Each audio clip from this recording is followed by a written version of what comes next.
নমস্কাৰ প্ৰিয় দৰ্শক, পুনৰ এবাৰ আপোনালোক সকলোকে আন্তৰিক স্বাগতম জনাইছো আমাৰ এই চেনেলটোৰ অন্য এটা নতুন ভিডিঅ'ৰ মাজলৈ। প্ৰিয় দৰ্শক, সমাগত 2026 বৰ্ষৰ মাঘী পূৰ্ণিমা এই বছৰত পৰিছে 1 ফেব্ৰুৱাৰী তাৰিখে দেওবাৰে। গতিকে প্ৰিয় দৰ্শক, মাজত মাথো আৰু কেইটামান দিন বাকী মাঘী পূৰ্ণিমালৈ। প্ৰিয় দৰ্শক, এই মাঘী পূৰ্ণিমাৰ দিনা আপুনি আপোনাৰ ঘৰলৈ এই গছৰ যদি এপাহ ফুল আনি আপুনি এগছি বন্তি জ্বলাই, তেতিয়াহ'লে আপুনি বছৰটোৰ বাবে সূৰ্য নাৰায়ণৰ লগতে মাতা লক্ষ্মীৰ অসীম কৃপা লাভ কৰিব পাৰিব। সূৰ্য নাৰায়ণৰ কৃপাত আপোনাৰ ঘৰখন উন্নতিৰ পথত আগবাঢ়ি যাব পাৰিব। বিভিন্ন সমস্যা আপোনাৰ ঘৰখনৰ পৰা দূৰ হ'ব। গতিকে প্ৰিয় দৰ্শক, আজিৰ ভিডিঅ'টোৰ জৰিয়তে আমি আপোনাক কি গছৰ ফুল আনি আপুনি কি উপায় কৰিব আৰু ঘৰৰ কোনটো স্থানত আপুনি এগছি বন্তি জ্বলাব লাগিব, আৰু তাৰ বাহিৰেও আপোনাক আৰু কেইটামান বস্তুৰ বিষয়ে ক'ম, যি কেইটা বস্তু সকলোৰে ঘৰতে পোৱা যায়। আপোনাৰ নিশ্চয় ঘৰত এই বস্তু কেইপদ আছে। যদি আপোনাৰ ঘৰত নাই এই বস্তু কেইপদ, তেন্তে আপুনি মাঘী পূৰ্ণিমাৰ আগত আপোনাৰ ঘৰলৈ আনি আপুনি মাঘী পূৰ্ণিমাৰ দিনা অৱশ্যে এই কাৰ্য কৰিব। এই কাৰ্য যি ব্যক্তিয়ে এই মাঘী পূৰ্ণিমাৰ দিনটোত কৰিব, সেই ব্যক্তিৰ বন্ধ হৈ থকা ভাগ্যৰ দুৱাৰ মুকলি হৈ তেওঁলোকে কৰ্মত সফলতা, ব্যৱসায়ত ভাল ফল, সকলোতে তেওঁলোকে জয় লাভ কৰিব পাৰিব আৰু ঘৰৰ পৰা নানা ধৰণৰ সমস্যা, সূৰ্যৰ দোষৰ পৰা দূৰ হ'ব পাৰিব। দৰ্শক, যদি কোনো ব্যক্তিৰ চন্দ্ৰৰ দোষ থাকে, ৰাশিফলত চন্দ্ৰ দুৰ্বল, তেন্তে আপুনি এইসমূহ কাম এই দিনটোত কৰাটো অতিকৈ জৰুৰী। যিসকলৰ চন্দ্ৰৰ দোষ নাথাকে, তেওঁলোকেও এই কামসমূহ এই দিনটোত কৰাটো অতি ফলদায়ক। সকলোৱে বিচাৰে জীৱনত সফলতা পাবৰ বাবে। জীৱনত যিকোনো ধৰণৰ বাধা নহাটো সকলোৱে বিচাৰে। গতিকে প্ৰিয় দৰ্শক, এই মাঘী পূৰ্ণিমাৰ দিনা কৰা কাৰ্যই আপোনাক গোটেই বছৰটোৰ বাবে চমৎকাৰী ফল প্ৰদান কৰিব। গতিকে প্ৰিয় দৰ্শক, ভিডিঅ'টোৰ মূল বিষয়বস্তুৰ মাজলৈ আগবঢ়াৰ পূৰ্বে আপুনি ভক্তি মনেৰে লক্ষ্মী নাৰায়ণৰ নাম নাইবা আপুনি সূৰ্য নাৰায়ণৰ নাম ভক্তি মনেৰে কমেণ্টত লিখিব আৰু ভিডিঅ'টোত অৱশ্যে এটা লাইক কৰিব। প্ৰিয় দৰ্শক, এই মাঘী পূৰ্ণিমাৰ দিনা পবিত্ৰ নদীত স্নান কৰাটো খুবেই শুভ। যেনে গংগা, যমুনাত স্নান কৰিলে আপুনি বহুতো পাপৰ পৰা জীৱনত মুক্ত হ'ব পাৰিব। লগতে ইমানেই নহয়, এই দিনটোত কৰা এই স্নানে আপোনাৰ জীৱনৰ পৰা সমস্ত দুখ কষ্ট দূৰ কৰিব, লগতে আপোনাক চন্দ্ৰৰ দোষৰ পৰাও মুক্ত কৰিব। প্ৰিয় দৰ্শক, যদি এজন ব্যক্তিৰ জীৱনত চন্দ্ৰৰ দোষ থাকে, তেন্তে তেওঁলোকৰ জীৱনত সমস্ত ফালৰ পৰাই বিপদ বিঘিনি আহে। বাৰেপতি তেওঁলোকে বাধাৰ বিঘিনিৰ সন্মুখীন হৈ থাকিব লগা হয়। যদি এই কাৰ্য এই দিনটোত কৰিব পাৰে, তেতিয়াহ'লে গ্ৰহসমূহক শক্তিশালী কৰি তুলিব। সেইবাবে আপুনি এই ভিডিঅ'টো খুব ধ্যান দি শেষলৈকে চাই থাকিব। তেতিয়া আপুনি সুন্দৰভাৱে সকলোবিলাক কথা জানিব পাৰিব আৰু আপুনি এই কামসমূহ বা এই ফুলপাহ আনি ঘৰত যদি আপুনি সঠিক স্থানত থৈ দিয়ে, তেতিয়া আপুনি আপোনাৰ ঘৰখনক নানা ধৰণৰ বিপদৰ পৰা ৰক্ষা কৰিব পাৰিব। দৰ্শক, আপোনাক প্ৰথমেই কেইটামান কামৰ বিষয়ে ক'ব খুজিছো। মাঘী পূৰ্ণিমাৰ দিনা এনে কাৰ্য কৰাটো অতিকৈ শুভ। প্ৰিয় দৰ্শক, মাঘী পূৰ্ণিমাৰ দিনা যদি আপুনি আপোনাৰ ঘৰত থকা গৰুক কিবা এটা খুৱাব পাৰে, তেন্তে অতিকৈ ফলদায়ক। ইয়াৰ ফলত আপোনাৰ ভাগ্য উদয় হ'ব। ভাগ্য উদয় হৈ আপুনি যিকোনো ক্ষেত্ৰতে জয় লাভ কৰিব পাৰিব। গৌ মাতাক এই দিনটোত সন্তুষ্ট কৰিব পাৰিলে আপুনি বিভিন্ন সমস্যাৰ পৰা ৰক্ষা পাব পাৰিব। সকলো দেৱ দেৱতাৰ কৃপা আপোনাৰ ওপৰত থাকিব। এই দিনটোত যদি আপুনি দুখীয়া মানুহক অসহায় মানুহক সহায় কৰে।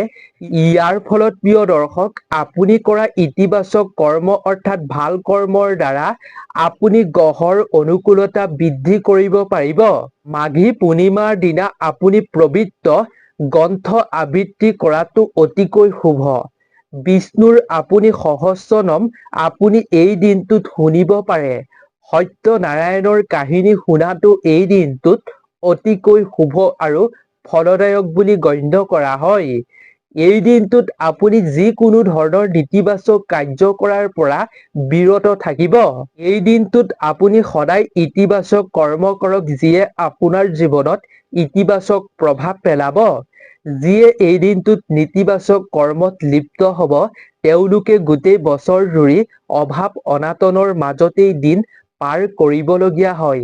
তেওঁলোকৰ জীৱনতে সফলতাৰ ক্ষেত্ৰত ব্যাঘাত জন্মে। বাৰে বাৰে তেওঁলোকৰ বাধাৰ সৃষ্টি হয়। আপুনি পৰাপক্ষত এই মাঘী পূৰ্ণিমাৰ দিনা পবিত্ৰ স্থানলৈ যোৱাটো অতিকৈ শুভ। যদি আপুনি পবিত্ৰ স্থানলৈ যাব নোৱাৰে, তেন্তে আপোনাৰ ঘৰৰ ওচৰতে থকা মন্দিৰ, শিৱ মন্দিৰ বা বিষ্ণু মন্দিৰ আপুনি দৰ্শন কৰিব পাৰে। এই দিনটোত আপুনি যদি এনে পবিত্ৰ স্থানলৈ গৈ আপুনি ভগৱানক দৰ্শন কৰে, তেতিয়াহ'লে আপোনাৰ জীৱনৰ পৰা বিভিন্ন দুখ দুৰ্গতি দূৰ হৈ পৰিব। আৰু আপুনি আপোনাৰ মনৰ ইচ্ছা যদি এই দিনটোত ভগৱানৰ আগত প্ৰকাশ কৰে, তেন্তে সেই ইচ্ছাও অতি কম দিনতে পূৰ্ণ হয় বুলি বিশ্বাস কৰা হৈছে শাস্ত্ৰত। প্ৰিয় দৰ্শক, লগতে আপুনি এই মাঘী পূৰ্ণিমাৰ দিনা কেতিয়াও ভুলতো আপুনি ৰাতিপুৱা দেৰিলৈকে শুই নাথাকিব। আৰু দিনৰ ভাগতো আপুনি ভুলতো এই দিনটোত কেতিয়াও নুশুব। আৰু সন্ধিয়াৰ সময়তো আপুনি শুৱাটো একেবাৰেই অশুভ। যদি আপুনি মাঘী পূৰ্ণিমাৰ দিনা বিশেষকৈ সন্ধিয়াৰ সময়ত আৰু দেৰিলৈকে শুই থাকে, তেনে ক্ষেত্ৰত আপোনাৰ ওপৰত গ্ৰহৰ বেয়া প্ৰভাৱ পৰিব। ৰাহু কেতুৰ আপোনাৰ ওপৰত বেয়া প্ৰভাৱ পৰিব। গতিকে এনে আপুনি ভুল কাৰ্য এই দিনটোত কেতিয়াও নকৰিব। লগতে প্ৰিয় দৰ্শক, মাঘী পূৰ্ণিমাৰ দিনা সকলো দেৱ দেৱতাই পৃথিৱীলৈ আহে। পৃথিৱীত আহি তেওঁলোকে গংগা যমুনাৰ দৰে পবিত্ৰ নদীত স্নান কৰে। গতিকে এনে এটা পবিত্ৰ তিথিত আপুনি গছ গছনি ভুলতো নাকাটিব।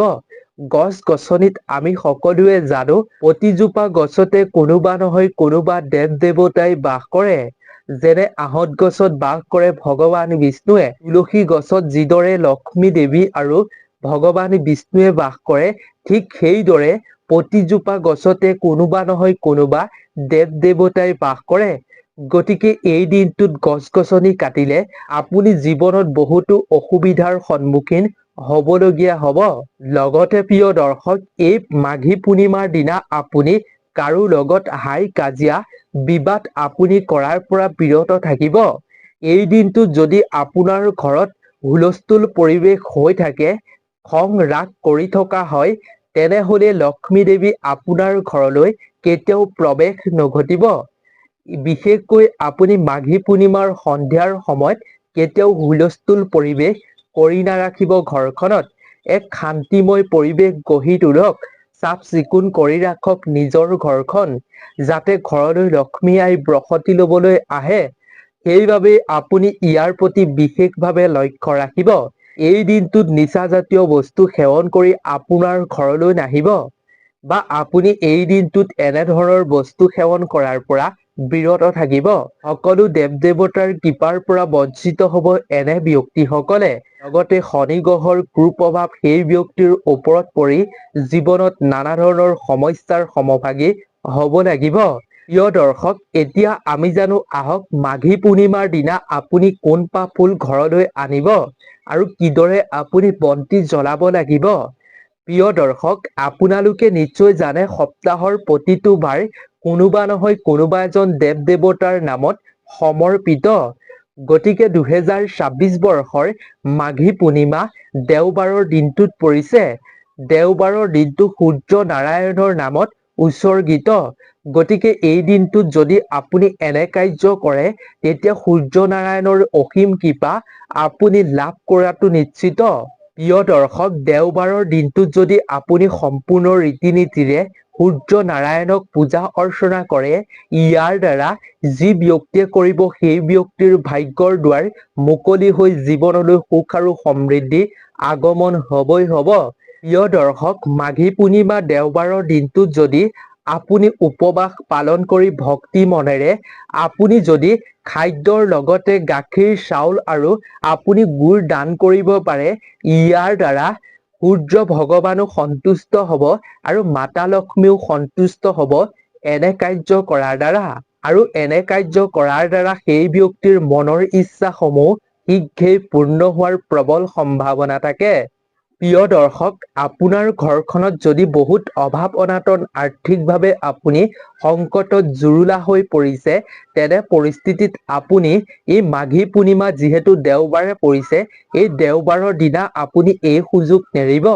দেওবাৰৰ দিনা আপোনাৰ ঘৰৰ মুখ্য দুৱাৰত আপুনি সম্পূৰ্ণ গৰুৰ ঘিউৰে এগছি বন্তি অৱশ্যেই জ্বলাব আৰু আপুনি ভগৱানক সন্ধিয়াৰ সময়ত অৱশ্যেই ধ্যান কৰিব। ইয়াৰ দ্বাৰা আপোনাৰ সেই ঘৰখনত থকা আৰ্থিক সংকট যি জুৰুলা কৰিছিলে আপোনাক, সেই আৰ্থিক সমস্যা দূৰ হ'ব আৰু জীৱনতো সুখ শান্তি আপোনাৰ আগমন হোৱাটো নিশ্চিত। লগতে এনে কাৰ্যৰ দ্বাৰা লক্ষ্মী দেৱীৰ কৃপা আপোনাৰ ঘৰৰ প্ৰতিজন সদস্যৰ ওপৰতে পৰিব, যাৰ ফলত প্ৰতিজন সদস্যই আৰ্থিকভাৱে কেতিয়াও সমস্যাৰ সন্মুখীন হ'বলগীয়া নহয়। প্ৰিয় দৰ্শক, আপুনি মাঘী পূৰ্ণিমাৰ দিনা দেওবাৰে যদি যিকোনো কামৰ বাবে ওলাই যায়, তেন্তে আপুনি যোৱাৰ পূৰ্বেই আপুনি কপালত চন্দনৰ তিলক লগাইহে ঘৰৰ পৰা ওলাই যাব। কেৱল এয়া মাঘী পূৰ্ণিমাৰ দিনাই নহয়, আপুনি প্ৰতিটো দেওবাৰে এনে কাৰ্য কৰাটো অতিকৈ শুভ। ইয়াৰ দ্বাৰা আপুনি যি কামৰ উদ্দেশ্যে যাব, সেই কামটোত আপুনি পূৰ্ণ সম্ভাৱনাৰে সফলতা পোৱাৰ সম্ভাৱনা থাকিব। প্ৰিয় দৰ্শক, এই মাঘী পূৰ্ণিমাৰ দিনা আপুনি এনেকৈ বন্তি এগছি অৱশ্যেই জ্বলাব। আপুনি এই মাঘী পূৰ্ণিমাৰ দিনা আটাৰে আপুনি চাৰিমুখী এগছি বন্তি বনাই ল'ব। তাৰ পাছত আপুনি সেই বন্তি গছি যিকোনো এজোপা আহঁত গছৰ তলত জ্বলাই দিব। মনত ৰাখিব, চাকি গছত কেৱল আপুনি সৰিয়হৰ তেলহে ব্যৱহাৰ কৰিব লাগিব। প্ৰিয় দৰ্শক, সূৰ্য দেৱতাৰ প্ৰিয় ৰং হৈছে ৰঙা। গতিকে এই দিনটোত আপুনি ৰঙা কাপোৰ পিন্ধিবলৈ চেষ্টা কৰিব আৰু সূৰ্য নাৰায়ণক আপুনি ৰঙা ফুল অৰ্পণ কৰিবলৈ চেষ্টা কৰিব। প্ৰিয় দৰ্শক, সূৰ্যমুখী ফুল শক্তি আৰু পোহৰৰ প্ৰতীক। গতিকে এইবিধ ফুল কেৱল ধুনীয়াই নহয়, সূৰ্য দেৱতাক পূজা কৰাৰ সময়ত আপুনি এই ফুল অৰ্পণ কৰিলে সূৰ্য ভগৱান প্ৰসন্ন হ'ব। সূৰ্য মন্দিৰত বা আপোনাৰ ঘৰৰ পূজাৰ স্থলীত আপুনি সূৰ্যমুখী ফুল আগবঢ়াব এই মাঘী পূৰ্ণিমাৰ দিনা।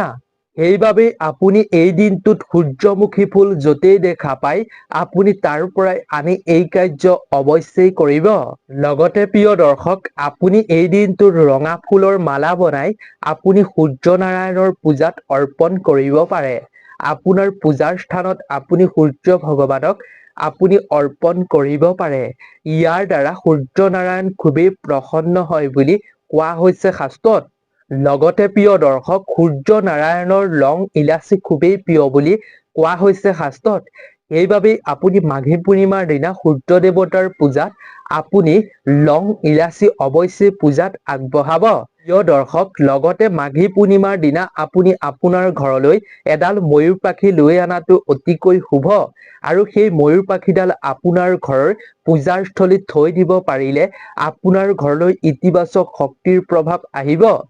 লগতে প্ৰিয় দৰ্শক, এই দিনটোত আপুনি ভুলতো কেতিয়াও লোহাৰৰ বস্তু ক্ৰয় নকৰিব। এনে কৰিলে শনি গ্ৰহৰ কুপ্ৰভাৱ আপোনাৰ ওপৰত পৰিব। ইয়াৰ প্ৰতি আপুনি বিশেষভাৱে লক্ষ্য ৰাখিব। গতিকে প্ৰিয় দৰ্শক, আজিৰ ভিডিঅ'টো ইমানেই আছিল। আশা কৰোঁ ভিডিঅ'টো চাই নিশ্চয় ভাল পালে। যদি ভাল পালে তেন্তে আৰু 10জন বন্ধুবৰ্গৰ লগতো শ্বেয়াৰ কৰিব, যাতে তেওঁলোকো উপকৃত হ'ব পাৰে। গতিকে নতুন এটা ভিডিঅ'ৰ লগত পুনৰ এবাৰ সকলোকে লগ পাম।